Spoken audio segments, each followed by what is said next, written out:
Good morning বন্ধুরা, চৈতিস কিচেনের আরও একটা নতুন ভিডিওতে সবাইকে অনেক স্বাগত। তো আজকের দিনটা হলো রবিবার। এই রবিবারের দিনটা আপনাদেরকে সাথে নিয়ে শুরু করলাম। আজকে সকালবেলা ব্রেকফাস্টে বানাচ্ছি হচ্ছে চিড়ের পোলাও। তো আজকে চিড়ের পোলাওটা একটু অন্যভাবে বানাবো। তো ভিডিওটা প্রথম থেকে শেষ পর্যন্ত দেখবেন, আশা করি আপনাদের ভালো লাগবে। আর হ্যাঁ, ভিডিওটা কিন্তু কেউ স্কিপ করবেন না। আর এই যে সকালটা শুরু হলো চা দিয়ে, তো এখন চা বিস্কুটটা খেয়ে নিই আগে। আর এদিকে আমার মেয়ে আজকে সকাল সকাল উঠে পড়েছে। তো আমি ভেবেছিলাম ওকে একটু বেশিক্ষণ ঘুমাতে দেব, কিন্তু উনি সেই রোজ যে সময় ওঠেন সেই সময়ই উঠে পড়েছে। আর এদিকে আজকে সকালের ব্রেকফাস্টে বানাবো চিড়ের পোলাও বা পোহা উপমা, মানুষ যেটা বলে। তো তার জন্য এই যে এখানে সবজি কেটে নিয়েছি, পেঁয়াজ, কাঁচা লঙ্কা রয়েছে। আর এখন চিড়েটাকে ভালোভাবে ধুয়ে নেব। আমি কিন্তু এখানে মোটা চিড়ে ব্যবহার করছি। এই চিড়ের পোলাওটা ঝরঝরে বানানোর জন্য এই মোটা চিড়েটাই কিন্তু ভালো হয় আর কি। মোটা চিড়েটা নিলে, বেশি পাতলা বা মিডিয়াম চিড়ে নিলে কিন্তু ভালো হবে না। তো চিড়েটাকে ভালোভাবে ধুয়ে এখন জল ঝরাতে রেখে দেব, কারণ চিড়ের মধ্যে অনেক নোংরা থাকে।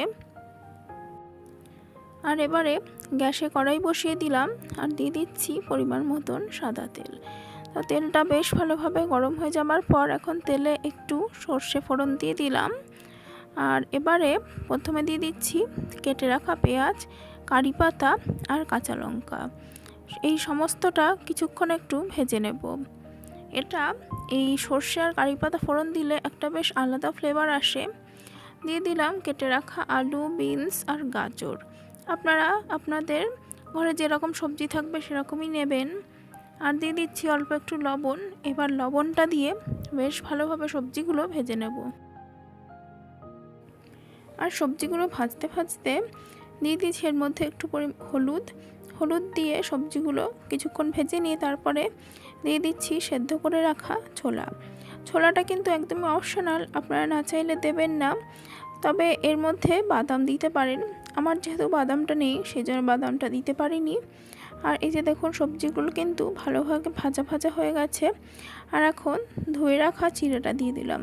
দেখুন চিড়েটা কত সুন্দর ঝরঝরে রয়েছে, আর এমনিভাবে খেতেও বেশ ভালো লাগে। অল্প অল্প করে দিয়ে এবার ভালোভাবে মিশিয়ে নেব। সমস্ত চিড়েটা দিয়ে এর মধ্যে দিয়ে দিচ্ছি পরিমাণ মতন চিনি আর দিয়ে দিচ্ছি পরিমাণ মতন লবণ। চিনিটা স্বাদটাকে ব্যালেন্স করার জন্য, তবে চিড়ের পোলাওতে চিনি দিলে কিন্তু বেশ ভালো লাগে খেতে।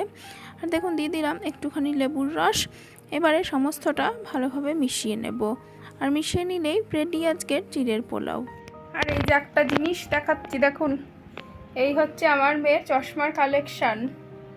এইগুলো কেনার আগে আরও 5টা চশমাও ভেঙেছে। তার মধ্যে সবচেয়ে সুন্দর হচ্ছে এটা। এই চশমাটাও 1 বছর হয়ে গেছে কেনা হয়েছে। এগুলো এখনো অবধি টিকে আছে। একটা পড়ো, এবার কোনটা পড়বা? ও এইটা, আচ্ছা পড়ো।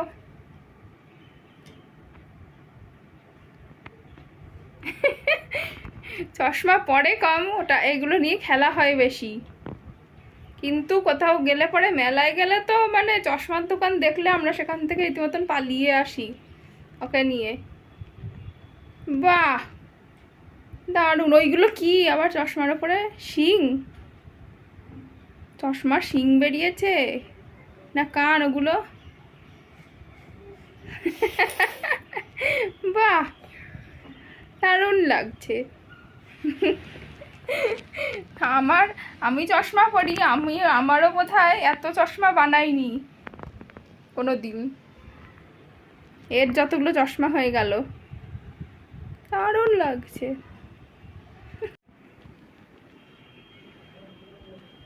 আর এই পেছনের জানলাটা দিয়ে এত আলো আসছে যে ঝলসে যাচ্ছে। আমার ঘরের এই বড় জানলাটা আমার খুব ভালো লাগে।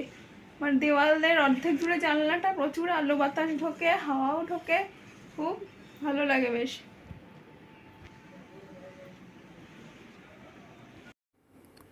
আর এই যে সকালের ব্রেকফাস্ট নিয়ে বসে পড়েছি, বেশ বেলা হয়ে গেছে আর খিদেও পেয়ে গেছে প্রচুর। তাহলে চলুন এখন ব্রেকফাস্টটা সেরে নিই।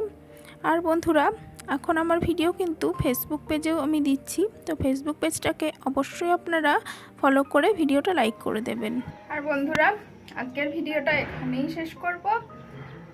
ভিডিওটা যদি ভালো লেগে থাকে তাহলে অবশ্যই ভিডিওতে লাইক দেবেন, কমেন্ট করবেন। আর যারা এখনও চ্যানেলটিকে সাবস্ক্রাইব করেনি অবশ্যই সাবস্ক্রাইব করে পাশে থাকবেন। অনেক ধন্যবাদ বন্ধুরা।